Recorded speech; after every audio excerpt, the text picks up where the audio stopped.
I'd like to bring a warm welcome to Jess from Frisch to chat with us today about how to use storytelling in your emails to build trust and connection with your audience. Jess is a copywriter, storyteller, yoga teacher, and nature nerd who believes in the power of connection in all areas of her life. When it comes to creating that connection to grow both her business and those of her clients, she does so with engaging, story-driven emails. Writing can seem pretty scary at first, but Jess works to empower ethically minded entrepreneurs to start telling their stories, helping them realize they have valuable, meaningful moments in their life that are perfect for emails, no matter how normal or boring they may initially seem. I met Jess through this year's All Mats Taken Summit. In the Facebook group, she introduced herself, and as copywriters are a website designer's best friend, I was instantly like, let's connect.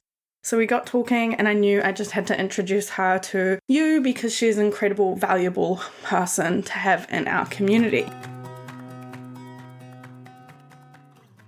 Hi, I'm Adrienne Jarrett, a website designer, certified yin and vinyasa teacher, and lifelong student of yoga. Welcome to the All Mats Taken podcast, where we will have conversations to help yoga teachers grow profitable businesses and deepen their practice so that they can make a greater impact in the world and have fun doing it along the way.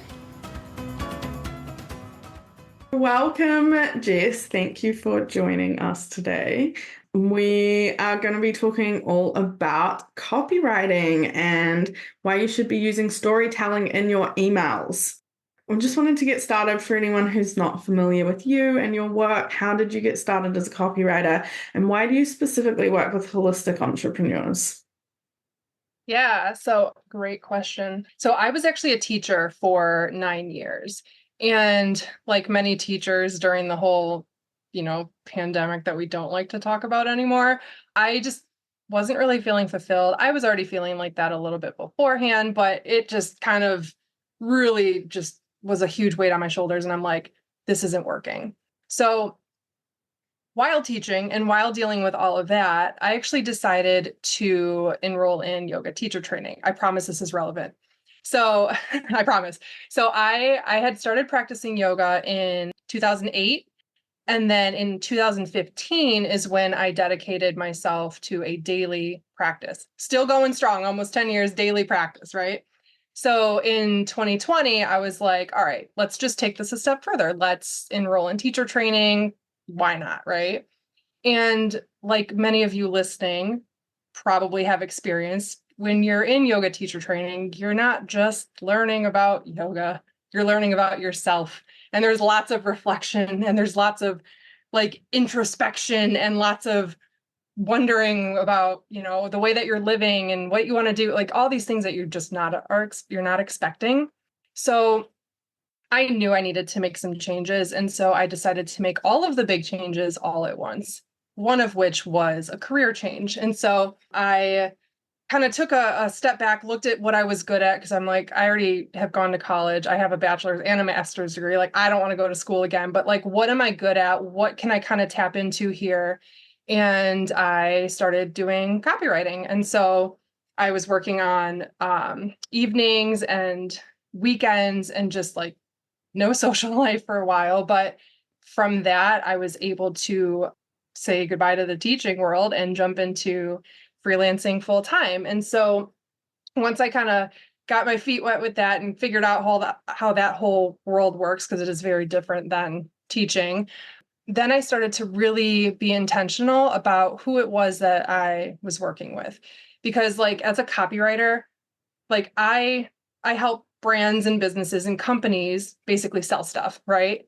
And I have power in my words. And if I wanted to, I could work with anybody who needs to sell stuff, even if they're like evil and they have like a bad mission that I don't believe in. I could be like, sure, I'll help you sell that. But like, I don't want to do that. So that's why I have, made it kind of my own little mission to work with people who are more like-minded, who I feel good about working with, who feel aligned in like the things that we're doing, like both of us are doing. And then it becomes more fulfilling also when you have this like partnership going on where it's like, they're doing something good, I'm doing something good, and we can kind of help each other like through the things that we do. So yeah, it felt good to just focus on people who are doing good and focus on wellness and yoga and all that good stuff that I also believe in. So yeah. Yeah, I love that. I'm the same for who I work with as well, for pretty much the same reasons. And the ripple effect that you can have throughout society is so much more when you're really supporting each businesses that are trying to, the goal is to help people really. Yeah, absolutely. And that's like the nice thing about working for having your own business and like doing your own thing is like you get to choose who it is that you want to help and who it is that you want to serve, you know? Yeah, I love that. So let's dive into email writing. That's what we're here to talk about. Favorite. And yay. And like storytelling. So why is it important to use storytelling as the foundation for your emails? And sort of what would that look like as well, I guess, in email writing? Yeah. So I mean, there's so much that we're gonna dig into today. I just know it. So like first of all, I mean, we all get emails, right? Like go into your inbox right now, and I'm sure that there's somebody in there that when they pop up, you're like, oh yeah, I can't wait to read that email. And in many cases, I'm gonna make an assumption here, but in many cases, it's probably more than just an email that's like, hey, I made this video for you, go watch it. It's like, that's boring. Nobody wants to read that. But it's likely got some sort of story. It's likely got some sort of peek into their own life or, something that they've experienced or whatever happened that made them want to, share with you or make something to give to you, right? So that, I mean, first of all, it creates something more exciting to read. But one of my favorite reasons, like this is what I'll die on a hill for, but like one of my favorite reasons to use storytelling is that they really allow us to differentiate ourselves from, I want to say competitors, but I don't use competitors like in a like I'm going to beat you kind of way. So, think about like as yoga teachers, because I mean I'm also a yoga teacher. So we all as yoga teachers, like there's a lot of us out here, right? We are not the only ones who do what we do. And so it becomes a matter of finding your people and attracting your people. Because I mean, really, we have to have this like abundance mindset. Like it's not like, oh, I need this audience and you can't have them. It's like we all have people out there who are going to look at what we do and be like, ooh, that's my person. And storytelling is going to be what does that for you because even though we're all doing the same thing, give or take, it's the stories that are going to set us apart. And, we can be teaching similar things. We can be, guiding our students through similar like yoga sequences and classes, but like the lived experiences that we've had as people, that's ours. Like nobody can take that from us. And that's going to be the thing that sets you apart from others. Right. So when you start to use those things in your emails, it helps you stand out. It kind of helps you make a name for yourself. And also it helps you create stronger connections with people, right? They start to get to know you. They start to see you as like, oh, that's my friend Jess in my inbox over there. Like, I can't wait to hear from her. And it starts to kind of create more of like a humanness to it. Even though it's an email going out to everybody on your list, it still feels like it's an email just to you, you know? So it's so fun too, because you get to really dig into like more fun stuff and not just like, hey, go read my blog post. And they're like, why? you know? So what type of stories would you tell in your emails? Like, where are you getting these ideas? I mean, okay, so we as yoga teachers, we have this made kind of easy for ourselves. And I say that because we have literally thousands and thousands and thousands of years of wisdom and knowledge and teachings that we can pull from in our stories, right? Not every service provider, not every business owner has that. So there's that, right? So we can pull from things like the sutras, like the yamas and the niyamas. We can pull from different stories. Like think about like some of the asanas. They're named after specific people, gods, goddesses, whatever. So there's stories behind that. So I mean, we can share that. We can share yoga teachings and philosophy that we've learned ourselves. I mean, we've all had our own experiences with yoga. we maybe could share stories about our students and their experiences with yoga. So like all of that is very yoga specific, right? So me, for example, there's also like a ton of other places that I've pulled inspiration for my own emails. So like, here's just a couple examples. So I've written about some inspiring ideas or quotes that I've heard from a podcast episode. I've written about random thoughts or like realizations that I've had on my walks. I've talked about like common topics in the area that I'm talking about and like my own experiences with it, why I agree or disagree with it. I've written emails about song lyrics and the emotions that I experienced because of it. I've written about my struggles and what I've learned from them. I've written about my successes and how I got to them. So it's fun because like there's this idea that oh, my life is boring, or, I don't have any, like, nothing exciting happens to me. Like, I just go to the store and I buy groceries and then I take my dog for a walk. And then, like, oh, the bird was chirping the other day. Like, nobody wants to hear that. But, like, you know, but I can like, relate to that. Yeah. yeah, but like, but like, those are the stories that people do want to hear because they're relatable. Like, nobody wants to open up an email and read this like grandiose story about how you experienced something and you've never had a struggle and everything worked out perfectly, and then all of a sudden you reached your goal and like it was the easiest thing in the world. Like, people cannot relate to that. People are going to read that and be like, yeah, okay, cool, like, good for you, like, I got nothing out of that. But like, it's those everyday stories that really pull people in, and like they allow them to connect with us. They allow them to relate, to be like, oh, like this person literally understands my life because like they're experiencing it too. How do you change, like, say that's your routine? You go to the supermarket, you walk your dog, all of that. How do you make that interesting in a story? Like, I understand the relatable part, but that can't be your email every week that you're sending to your Well, email. right. I mean, well, I'm going to argue that there's more things that happen to you. Like, if you are listening to this podcast right now, like, you might have some sort of idea that's sparked and you're like, wow, like Jess really said something that kind of like lit a fire under my booty, and now I'm feeling motivated to like do XYZ. Like, that can be the inspiration for your writing, or it can be the inspiration for you to do something, and then whatever it is that you do becomes the thing that you write about. So like, I would challenge you to think about the things that you're doing in your day-to-day life, and is it really just going to the grocery store? Is it here? Okay, I'm really bad at coming up with examples on the spot, but I'm going to try here. So let's say you're driving to the grocery store and you get cut off by a person, like when you're driving, right? And you woke up on the wrong side of the day, or the wrong side of the day, the wrong side of the bed.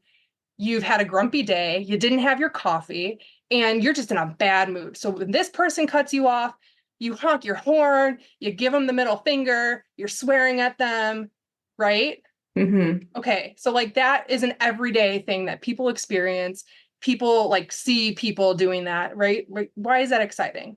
And then you go back and you're like, oh, wait a minute. I talk about how I practice yoga. And yoga is not just doing the poses on the mat, right?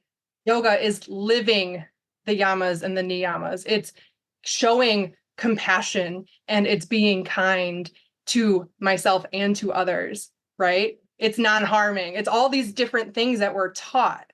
So you can literally connect a story about how you freaked out on somebody because you had a moment, right? But then it's like, it gives you that opportunity to be like, hey, to your readers, like, hey, like I stopped and I was like, oh, uh-oh. And that moment of mindfulness brought you back to your practice. And you're like, now I can do better. That's how it's honestly, it's not necessarily the thing that happens. It's the deeper emotions and the feelings. And like, it's that deeper stuff. That's what you pull out to connect it to your story, or to connect it to like your email, right? It's not literally about the drive to the grocery store. It's about what happened in those deeper emotions that were felt, and how whatever it is that you're writing about can connect to that moment. So I guess one of the keys with your storytelling is to make sure that you are including some kind of emotional element within your writing that you can see. I mean, yeah, I mean, whether or not it's something that we have like actively in our mind, like, oh, I need to think about the emotion. I think it does kind of just happen naturally because like you think about, any story that's interesting, it's like there's some sort of conflict, whether or not we want there to be conflict, where like humans are drawn to this like conflict, like, ooh, there's a problem, like we want to see the problem, we want to see what happened from the problem. So like naturally, I think it just lends itself to having that emotion kind of packed in there. So we've got this like story that we've come up with from our daily life or from the sutras or from whatever the quotes you mentioned as well, any sort of inspiration. How do you then like link them and connect that to whatever call to action it is that you are having in your email, whether it's like buying something or come watch this video or whatever it might be? How do you find that link and make it seem natural? Yeah, I was going to say that can be the trickiest part sometimes. Like, even, okay, like I write emails for a living right now. I literally write emails every day for myself, for my clients. And there are still days where it's like I go to write something and I'm like, I need to walk away. Like, it's not happening right now. So, like, it happens to me too. If it happens to you, like, no judgment. It's going to happen. There's a couple things that I'll kind of go through to help me figure that out. Like, I don't just sit there and I'm like, boom, it's here. So like the first thing is kind of like the obvious, like what is the literal thing that you want them to click to? So like, what is the CTA? So CTA, call to action, it's the goal, right? What do you want them to do? So are they literally clicking to get some sort of new like free content? Are they going to your YouTube video? Are they going to your new blog post? Are they going to your new podcast episode? Do you teach locally and you have a free community class that you're teaching? So maybe there's some sort of free content that you want them to click to. Maybe you have like a paid membership. Is it an invitation to join this paid membership? Is this an email to people who are already members and you want to show them that there's a new video within their paid membership? Is it an invitation to buy a program or a course or a workshop or a retreat? So it's like we have all these options of, what it could be. Maybe you're looking for one-on-one clients, one-on-one students. Maybe your email is about, the power of working one-on-one with a teacher. Maybe that's your CTA. Maybe you don't even have like an actual link. Maybe it's just like reply and let me know if you're interested. Like that's still a CTA. You have to think about like the obvious, right? Like what are they literally, what do I want them to do? Then I like to think about what's going to happen when they click.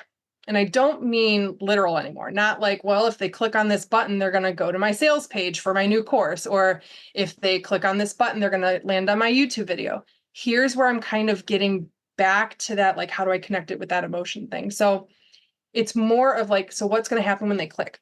What are they going to get out of it? We're kind of like humans are selfish. We want to know what's in it for us, right? So like, what are they going to get out of it? How is this going to benefit them? Right? Like, how is it going to make their life better? How is it going to transform their life? So what kind of value does this thing that I'm trying to make them click on, what kind of value does this thing give them? Right? So that's kind of the next step. And it might take a little bit to kind of figure that out at first. Because I mean, we don't always think about like, those kind of like deeper benefits. So we start to uncover like, the value behind it, the things they're going to get out of it, the way that it's going to make their life better.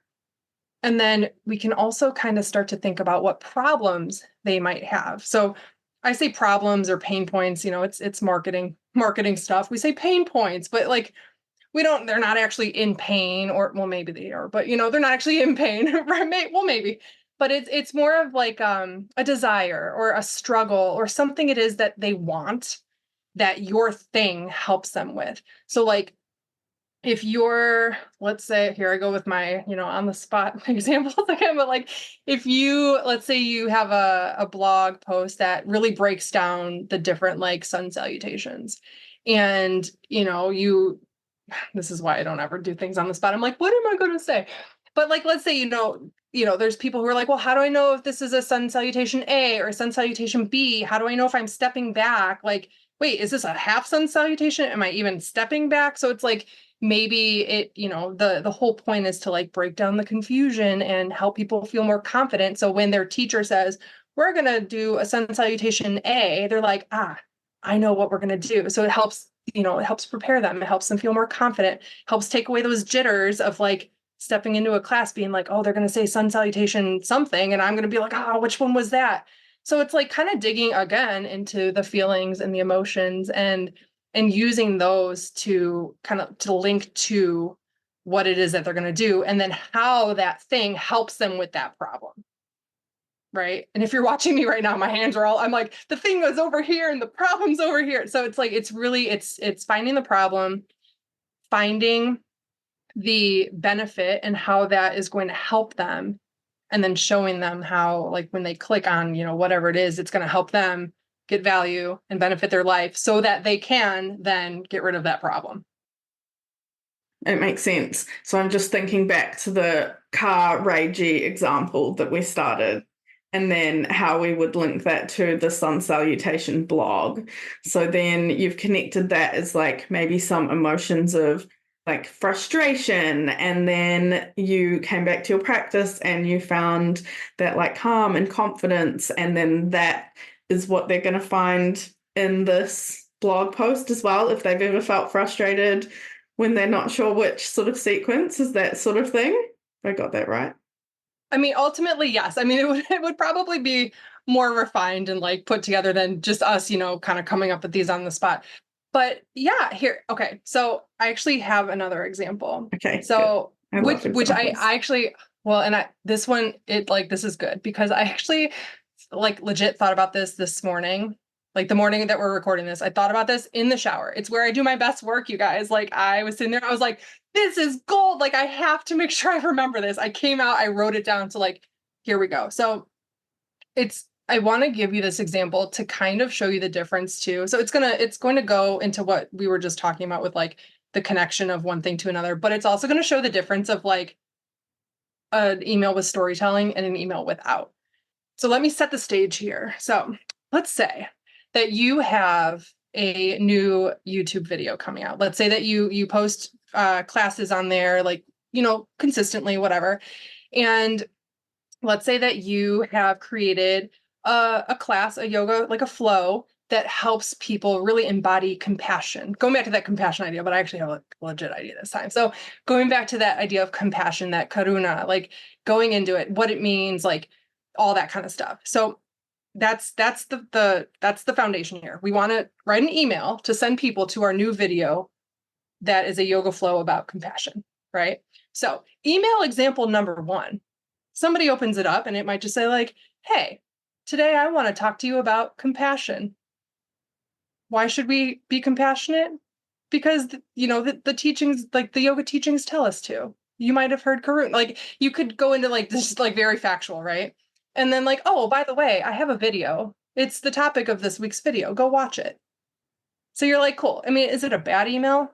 I mean, no, it's not bad. It tells you what to expect. It tells you what it's about, and you have something to click on. But let's go to email number 2 here. So I thought this went out this morning. Like I'm serious. So let's say you start this email out, and this is a long one. So I'll let you know when it's ending, because you're gonna be like, is she still talking or is she like stop? So this whole thing. So I'll let you know when we're done. So you open up the email and it says, hey, so I've been struggling a little bit with my yoga practice lately.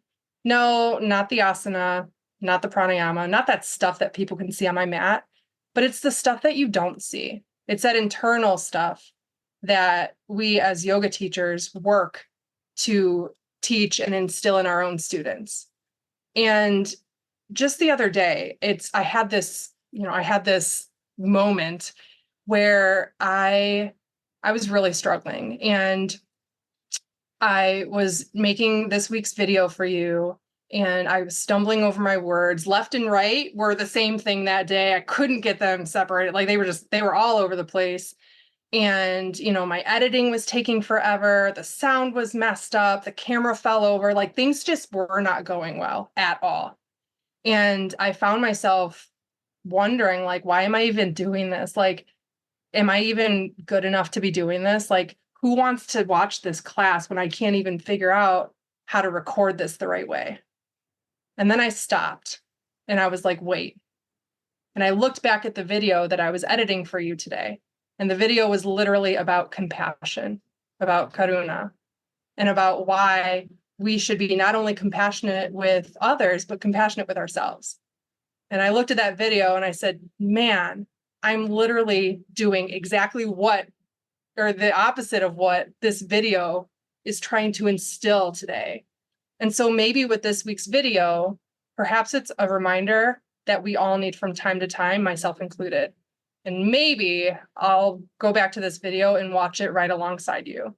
So if you're ready to embrace some compassion with me today, let's watch this video together. And then you link the video. And that's the end of the email.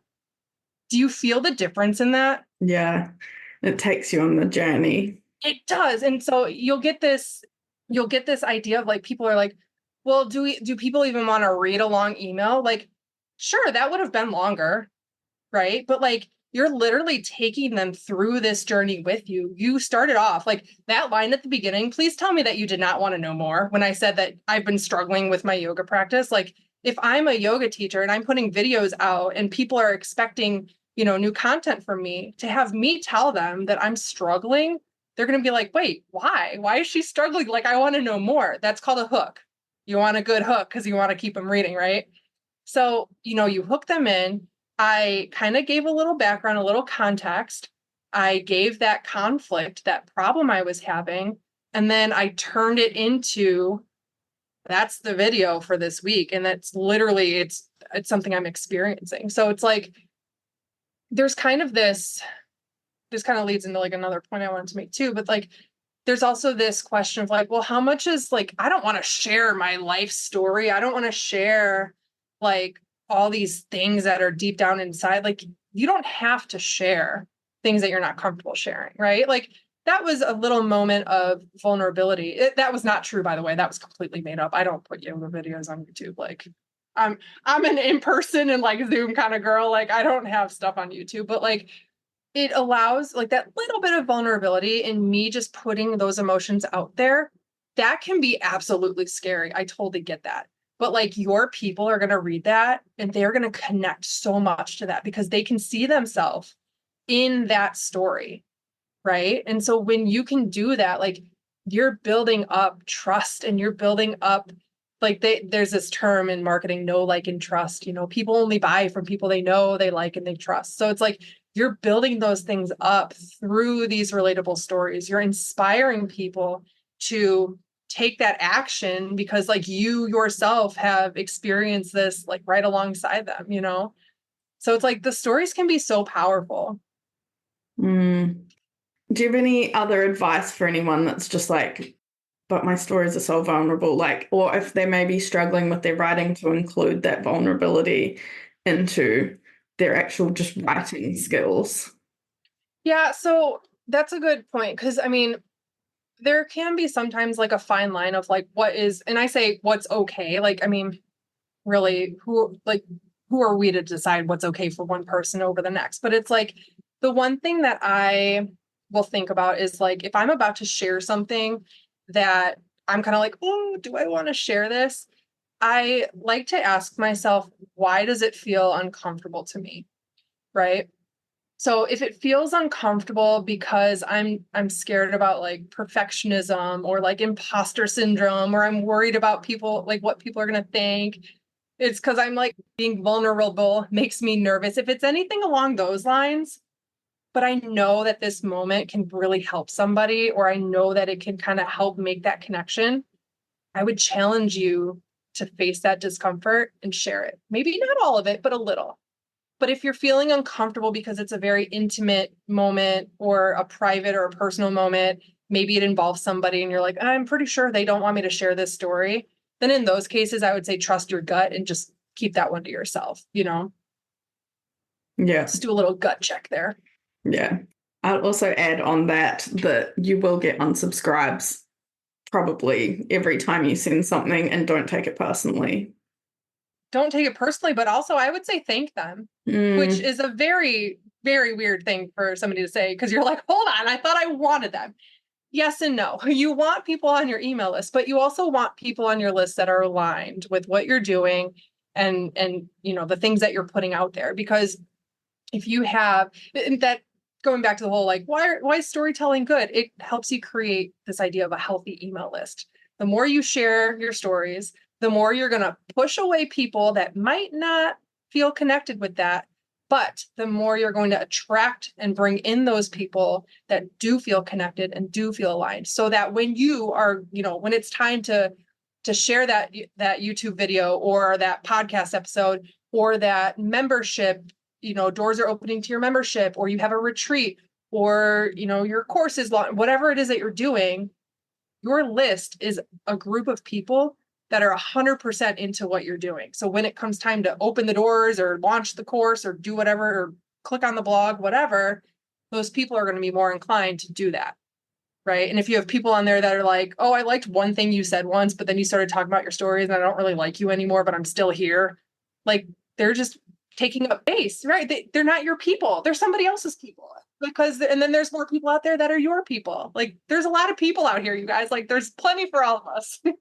Yeah, we were talking about this a little bit before the call as well. And just remember that, like, when you're starting out, you can usually set up your email list for free, and then it's not so worried. And then you're like really trying to like get people, and that's like, oh, a new subscriber, and an unsubscribe can be like, oh no. But once you start to get a bit bigger, that costs money to have them on your list, and it's a privilege to be on your list. So you need to think of it like that. And especially if you're sharing vulnerable things, like you've said, it's a privilege for people to read that sort of stuff and connect with you in that way. So definitely take that mindset, I think, around while you're building your list. And like you said, it's better if you've got 50 people on your list, but they all are like really keen on whatever you're doing, than you've got 1,000 people on your list that only 50 of them are really keen on what you're doing. So you're still paying for that 950 people. Exactly. So how long do these emails need to be? How much time should this take? I'm going to give you the answer that like nobody likes, but it depends. No, but really. So I would say, like, this is going to be one of those things where there's no rule. There's not like a rule that says like, okay, a good email is going to be 10 lines long and 150 words, let's say. Some of my emails are like, I have like 800 word emails. And yes, people read all the way to the bottom because they're like answering things that I put at the bottom or like in the middle. And some of my emails are 450, 500. I don't think I've written a shorter email though, because it's just not my thing. But I would say you kind of have to look at like the whole point of your email here. So you have to give enough of the background info or the context of your story so that whatever happens down the line makes sense. Because I mean, I've read emails where it's like they jump from one thing to the next, and I'm like, how do those things connect? Like it's like they left out like a whole chunk of the story that was needed for the whole thing to make sense when it came time to like click on that CTA or like, take that action. So you need to make sure that you've got all those kind of gaps filled in. So like the whole story makes sense. I hear people say like, don't put any fluff in there. I'd like to say that little bits of fluff here and there are okay because they add to your personal voice. They add to like, like you're not going to go off on a tangent and like write, 20 more sentences about a camping trip you took that has nothing to do with the actual story, but like a little like in parentheses, like you can add little lines of like, you say something and then in parentheses, you're like, I know that felt cool, right? Like you can add those little things as if you were like kind of nudging or like talking to your friend, kind of just a balance that you have to play with. Write out the story. If you need to step away, shut your computer, whatever, come back to it, go back and see if it makes sense. See if some parts you're like, that's kind of redundant. That part doesn't make sense because I actually forgot a whole line there. Like it might take you stepping back and going back to it later with fresh eyes to kind of give it a little look again. As far as like how much time it takes, if you're new to the whole storytelling thing, I mean, it's probably going to take a couple hours at first just because it's something new. And with anything new, like it takes time to learn and get comfortable and, get the flow of everything that you need to do. It doesn't need to be done all at the same time. Like I would say, write down the main idea, like write down, okay, the story, the feeling, the CTA, and just like get that down and then walk away and then come back and be like, all right, get those general ideas. Like, what do I want to say about the story? How do I want to connect it? Like get those main ideas down, walk away. and then come back and kind of like flesh it out and add those details and kind of refine it. It doesn't need to be done in one sitting. And even like now, like again, I've been writing emails for years, and there are times when I will do that same thing. Like I don't always write an email in one sitting. Sometimes it comes, and sometimes you're just like, this is not happening right now. And it's like, instead of stressing about it, just come back to it. The world's not going to end if you don't finish your email right now. Do you story bank? Like, would you, like, how is it always, do you start with the CTA and work backwards, or can you kind of like have these stories and then be like, oh, that one fits with that when you come to it later? That's a great question. I've done both. I guess it depends on point of the email, because there's been times where I know that I have something I want to push out. And so then I'm like, okay, what do I want to, because I'm kind of in like a low period right now. I'm not promoting anything. I'm really just promoting like, I've like email audits and, just like one-on-one clients. So like, I don't have a course. I'm not promoting anything. So for me, if I have a blog post that I want to push to, or if I have like, working one-on-one that I want to push to, that might be my CTA that I have in mind. And then I'm like, okay, what's something that people can get out of if they read this blog post? Or, what's something that they would benefit from if they had me write for them? Then I can think about the story like I talked about before. Mm-hmm. But then there's times when I'm like, oh my gosh, like this story just happened, or like this thing just happened to me. I have to tell these people about it. I don't know what I'm going to connect this to yet. I don't know where this is going, but I have to tell this because like, I need to share this with somebody. And there's times when I'll do that too. And you kind of go into it the same way. You would start with a story and kind of break it down. You would think about, okay, what did I experience from this? What were the emotions? What happened that made me feel that way? Where was I? Kind of like breaking it all down and then seeing if you can come up with like a similar emotion and like something that you do or something that you have and how those two connect. That makes sense. And do you have any other practical tips for anyone that would like to get started on this story idea? Yeah, well, the story bank is my absolute number one tip. So, let's talk about this idea of a story bank. The idea of like sitting down and staring at a blank page can be absolutely debilitating, right? You're staring you're staring at the page, the cursor is just blinking at you, and you're like, time is ticking. I don't know what to write. I'm looking outside and I just want to go outside, but I have to write this email. Like, well, you don't have to. You get to write this email. But that's another story. So I would say absolutely start a story bank. And so this is going to be a little homework or a little challenge. A story bank is basically just going to be a collection of ideas. No expectations, no filters, no judgment, just get it in there.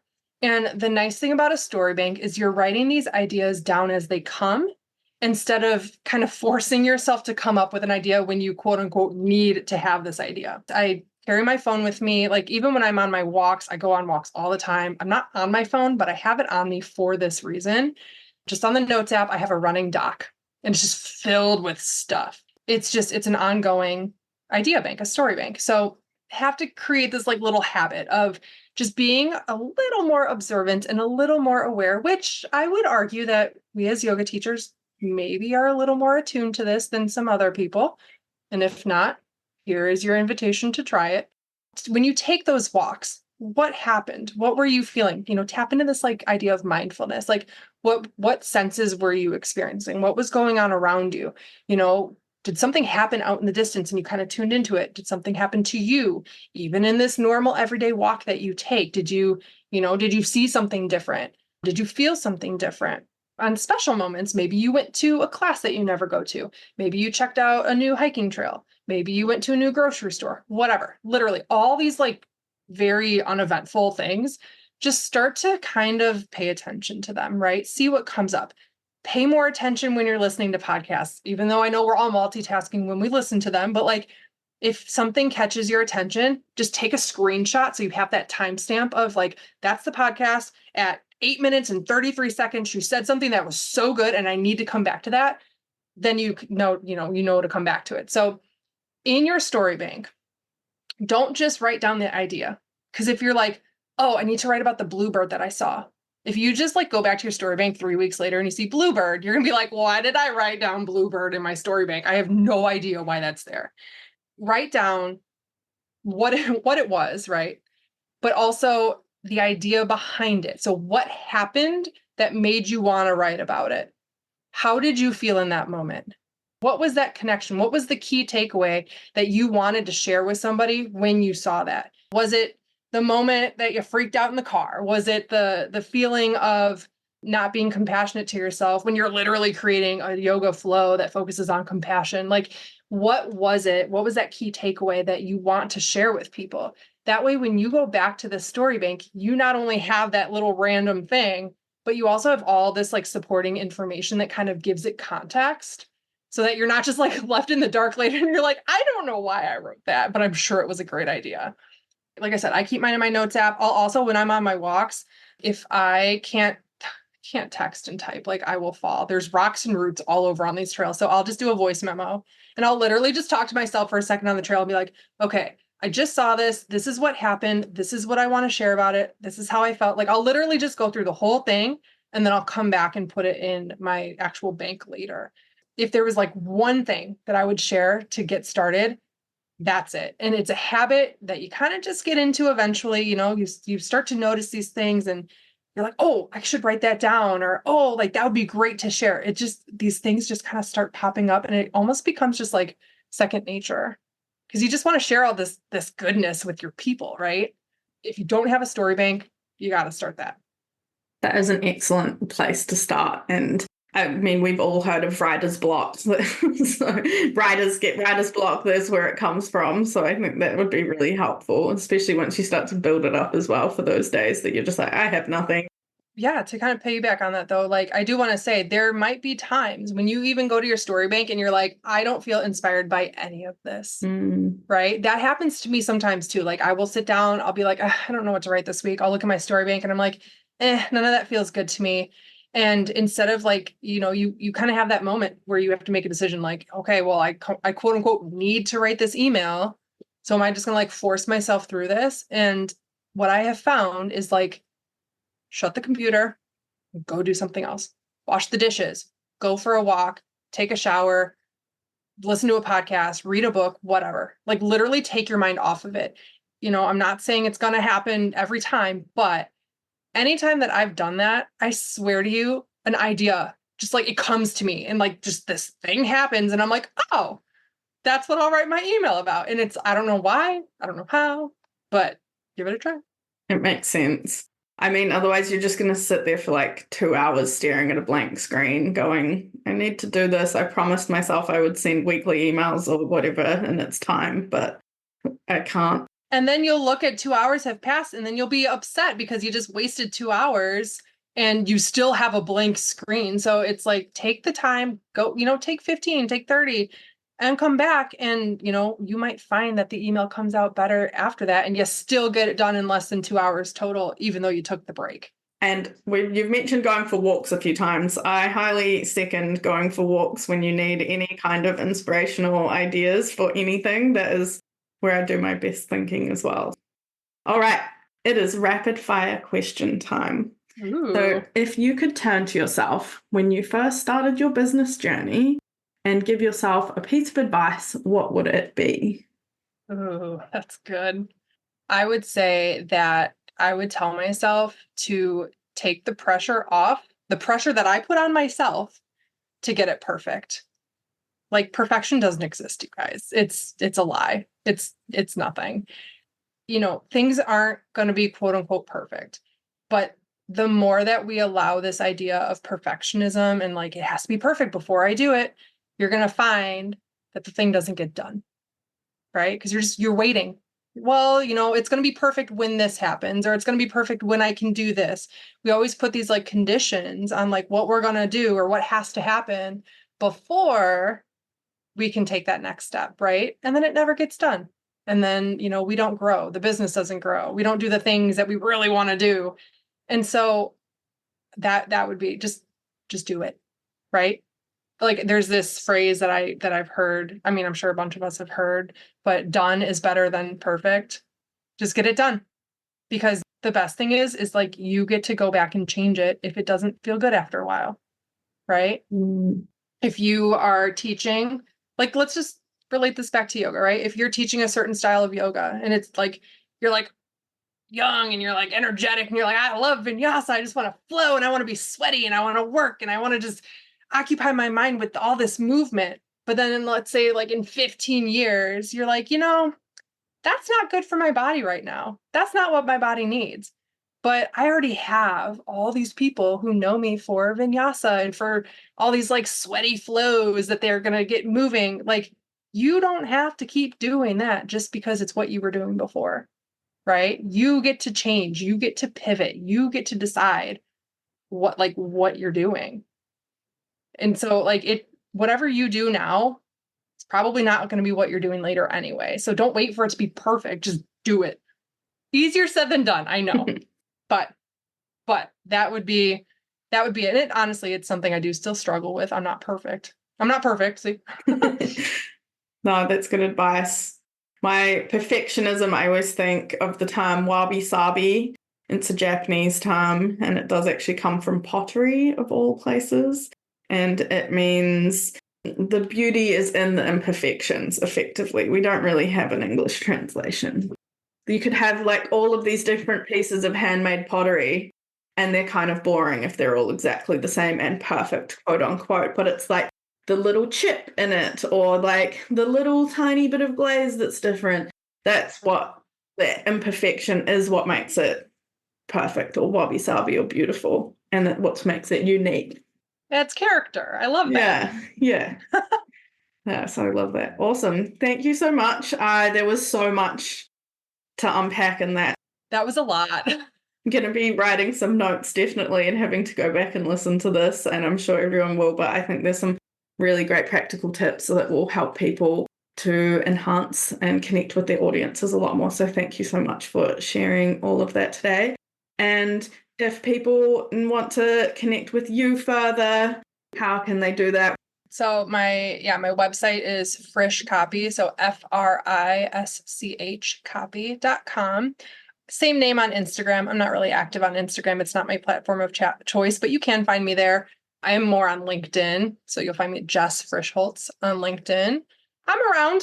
I'm somewhere in that online world. So yeah, those would be the places. Cool. And we'll put all those links for everyone.